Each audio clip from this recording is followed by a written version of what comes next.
Everett Rain was arrested for public intoxication and breaching release conditions in November of 2019. He was taken to Edmonton Police Headquarters. Rain says that while he was there and handcuffed, Constable Zacharick used an armbar takedown on him. Rain landed on his head and spent the next 4 days in hospital with a fractured skull. The police claim Rain was non-compliant and resisting. The Alberta Serious Incident Response Team, known as ACERT, investigates serious incidents involving police. They charged Zacharick with assault causing bodily harm in 2022, almost 3 years after the incident. However, the Crown stayed the charge. A use of force expert told them Zacharick did not use excessive force. Rain filed a number of complaints against the EPS, 10 complaints in total. Police Chief Dale McFee responded with a letter dated February 6th to Rain. He agreed that Officer Zacharick's actions did not appear proportionate to Rain's behavior in his first complaint. The chief dismissed Rain's other 9 complaints, including that the officer was acting aggressively before the incident.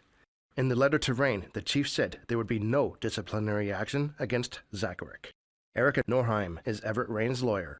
I can tell you what the chief has said in his letter, which is that the Constable Zacharick's actions in throwing Mr. Rain to the ground were not proportional to any risk presented to Constable Zacharick or anyone else. It was not proportional or necessary.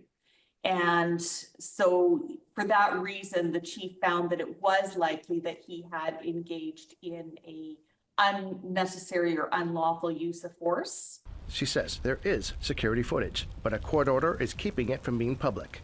She says she does not understand why there is no disciplinary action against or a criminal trial for the officer.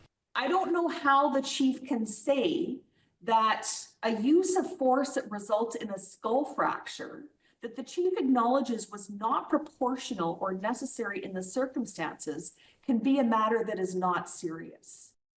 However, McFee's letter says Zacharick will receive additional training. So then he goes down to review whether or not there was any deficiency in Constable Zacharick's training, and he concludes that there was no issue with his training.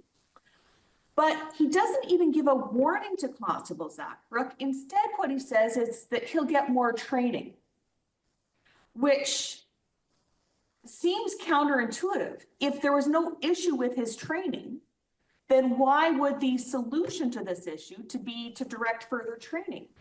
The Edmonton Police Service told APTN that the appeal period is still open for Rain and cannot comment. Norheim says Rain is still feeling the effects of the beating he got from Zacharick. So, in 2022, Rain filed a $150,000 general damages civil suit against Zacharick, Chief McFee, and the other officers on the scene of the incident. Rain is alleging loss of income and enjoyment of life, as well as pain and suffering. Chris Stewart, APTN National News, Edmonton.